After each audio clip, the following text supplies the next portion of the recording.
இயேசு கிறிஸ்துவில் பிரியமுள்ள சகோதர சகோதரிகளே, அன்னையுடைய அன்பு பிள்ளைகளே, இயேசுவின் இனிய நாமத்தில் உங்கள் அனைவருக்கும் என் இனிய காலை வணக்கம். இன்று மாதத்துடைய 2வது சனிக்கிழமை. நாம் தாயின்றி வெற்றி இல்லை, தாயிருக்க தோல்வி இல்லை என்ற தாரக மந்திரத்தோடு இந்த புதிய நாளை நாம் தொடங்குவோம். நீங்க எல்லாரும் நல்லா இருக்கணும், ஆசீர்வாதமா இருக்க என்னோடு இணைந்து இந்த நாளை அன்னையுடைய பாதத்துல சமர்ப்பித்தவனமாக தொடங்குவோம். பிரியமான சகோதர சகோதரிகளே, ஆனமலை ஆரோக்கிய அன்னை ஆலயத்தில் நடக்கக்கூடிய நிகழ்வுகள் இன்று காலை சரியாக 10:30 மணிக்கு அன்னைக்கு பிடித்த ஜெபமாலையும், தொடர்ந்து திவ்ய ஆசீர்வாதமும் தோத்திரப்பலியும் நற்செய்தி கூட்டமும் நடைபெறும். வேண்டுதல் திருப்பலியும் முடிந்தவுடனே திருச்சிலுவை அபிஷேகமும், அதனைத் தொடர்ந்து நடக்கக்கூடிய அன்பின் விருந்திலும் நீங்கள் அத்தனை பேரும் பங்கேற்று அன்னையின் மிகுதியான பரிந்துரை ஜெபத்தை பெற்றுச் செல்ல உங்களை இருகரம் கூப்பி ஆனமலை ஆரோக்கிய அன்னை ஆலயத்திற்கு வருக என அன்போடு வரவேற்கின்றேன். ஆனமலை ஆரோக்கிய அன்னை ஆலயமானது பொள்ளாச்சியிலிருந்து சரியாக 12 கிலோமீட்டர் தொலைவில் ஆனமலைக்கு முன்பாகவே முரளி மருத்துவமனை என்ற நிறுத்தத்தில் இறங்கி பொள்ளாச்சி மார்க்கமாக நடந்து வந்தால் 100 அடி தூரத்தில் ஆனமலை ஆரோக்கிய அன்னையை நீங்கள் காண்பீர்கள். வாருங்கள், இணைந்து ஜெபிப்போம். இங்கு ஆனமலை ஆரோக்கிய அன்னையினுடைய ஆலயத்தின் தென்மேற்கு மூலையில் வலப்புறத்தில் ஒரு அருமையான ஜீவ ஊற்று 7 அடி ஆழத்தில் இருக்கின்றது. எத்தனையோ மக்கள் இந்த ஜீவ ஊற்றினுடைய அந்த தீர்த்தத்தை மாமருந்தாக அருமருந்தாக எடுத்து சென்று பரிபூர்ண சுகமும் நலமும் பெற்றுக் கொண்டிருக்கிறார்கள். அந்த கேணியின் மேல்தான் அருமையான அன்னைக்கு ஒரு அழகான கெபி ஒன்று கட்டப்பட்டிருக்கின்றது. அற்புதங்களையும் அதிசயங்களையும் இந்த தாயுடைய பரிந்துரையோடு ஆண்டவர் ஆனமலையில் செய்து கொண்டிருக்கின்றார் என்றால் அது மிகையாகாது. வாய்ப்பு கிடைப்பினும் ஒரு முறை ஆனமலை ஆரோக்கிய அன்னையுடைய ஆலயத்திற்கு வாருங்கள், நீங்களும் சாட்சியாக மாறலாம். பிரியமான சகோதர சகோதரிகளே, இன்றைய நாளில் நடக்கக்கூடிய எல்லா நிகழ்வுகளிலும் உங்களுக்காக, உடைய தொழில் முன்னேற்றத்திற்காக, பிள்ளைகளுடைய படிப்பிற்காக எடுக்கக்கூடிய முயற்சிகள், காரியங்கள், ஒரு சில தடையுள்ள காரியங்கள், ஒரு சில பிரச்சனைகள் அத்தனையிலிருந்தும் இந்த தாயுடைய பரிந்துரையோடு ஆண்டவர் உங்களுக்கு விடுதலை கொடுக்கின்றார் என்ற நம்பிக்கையோடு உங்களோடு இணைந்து இந்த நாளில் நம்ம ஒப்பு கொடுக்க இருக்கின்றோம். நீங்க எல்லாரும் நல்லா இருக்கணும். மீண்டும் ஆனமலை ஆரோக்கிய ஆலயத்திற்கு சாட்சியாக வர வேண்டும். பிரியமான சகோதரர்களே, இந்த நாளுடைய நற்செய்தி பகுதிக்கு வருவோம்.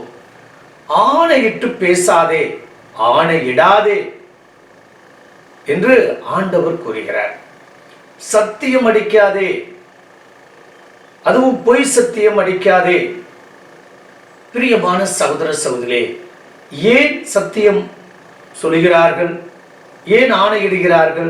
மேல் நம்பிக்கையிலே, தன் வார்த்தையும் நம்பிக்கையிலே, தன்னுடைய நடத்தையில நம்பிக்கை இல்லாத ஒரு நபர் தான் அடிக்கடி சத்தியம் கூறுவது. இன்று சத்தியம் கூறுவது சக்கர பொங்கலாக மாறிவிட்டது.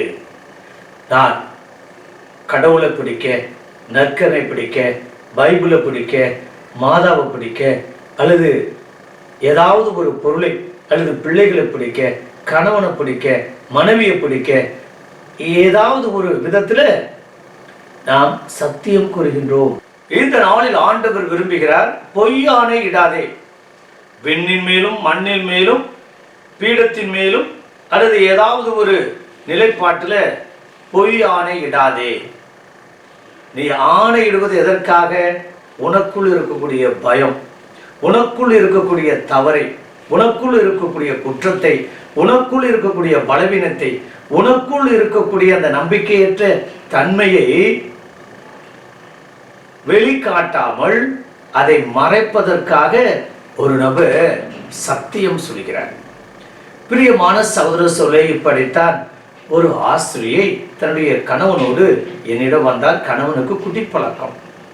அப்போது அந்த ஆசிரியர் கூறுகிறார், அடிக்கடி தகராறு, அடிக்கடி சண்டை, ஃபாதர் இனிமேல் இவரோடு நான் வாழ முடியாது என்று கூற, அப்போது அந்த ஆசிரியை கூறுகிறார், அந்த டீச்சர், ஃபாதர் இங்க இருக்கக்கூடிய மாதாவை பிடிச்சு ஒரு சத்தியம் சொல்லட்டும், நான் அதற்கு பிறகு இவரோடு வாழ்கிறேன் என்று. அந்த நபரிடம் கேட்டால் அவர் மாதாவை தொடவே மாட்டேங்கிறார். சத்தியமே கூற அவர் முன்வரவில்லை.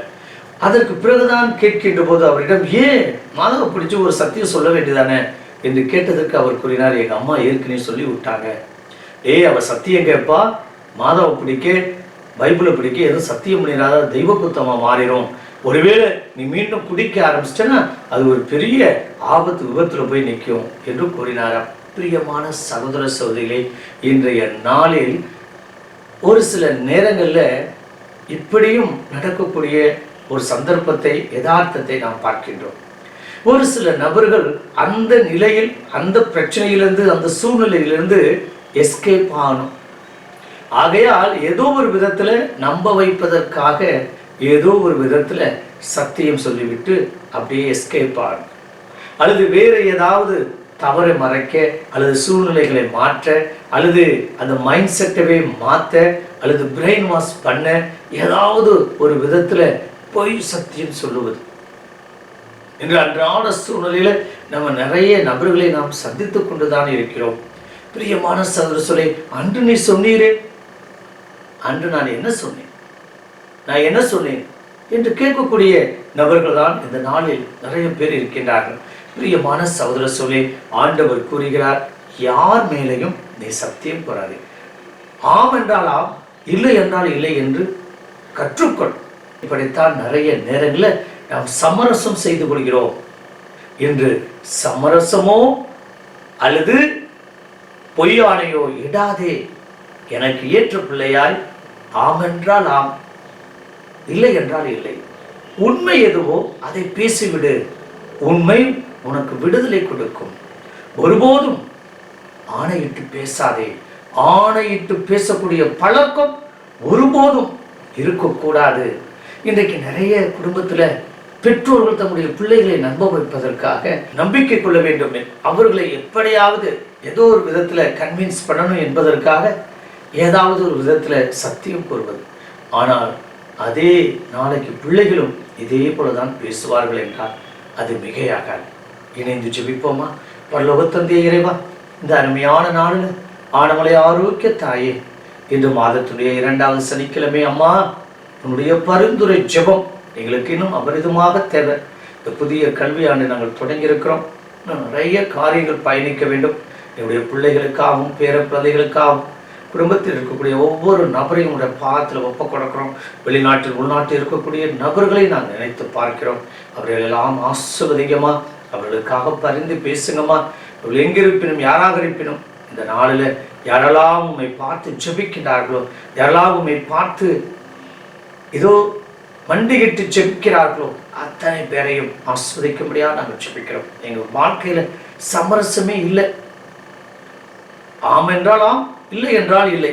உண்மை எதுவோ அதை பேசக்கூடிய வல்லமை பாக்கியத்தையும் நீங்கள் ஒவ்வொருவருக்கும் கொடுத்து ஆசீர்வாதத்தால் நிரப்பும்படி உண்மைக்கு சான்று பகரக்கூடிய பிள்ளைகளாக இன்று வாழ, ஒருபோதும் பொய்யான இடாத, எப்ப பார்த்தாலும் சத்தியம் சத்தியம் சத்தியம் என்று சொல்லாத விதத்துல நாங்கள் உண்மையா நேர்மையா யாருக்கும் பயப்படாம வாழ்க்கை வாழக்கூடிய அந்த பொய் பித்தலாட்டம் ஏமாற்றுத்தனம் இல்லாத அருமையான வாழ்க்கையை கொடுக்கும்படி எங்கள் ஆண்டவராகிய இயேசு கிறிஸ்துவின் நாமத்தில் ஜெபிக்கிறோம் நல்ல பிதாவே, ஆமென்.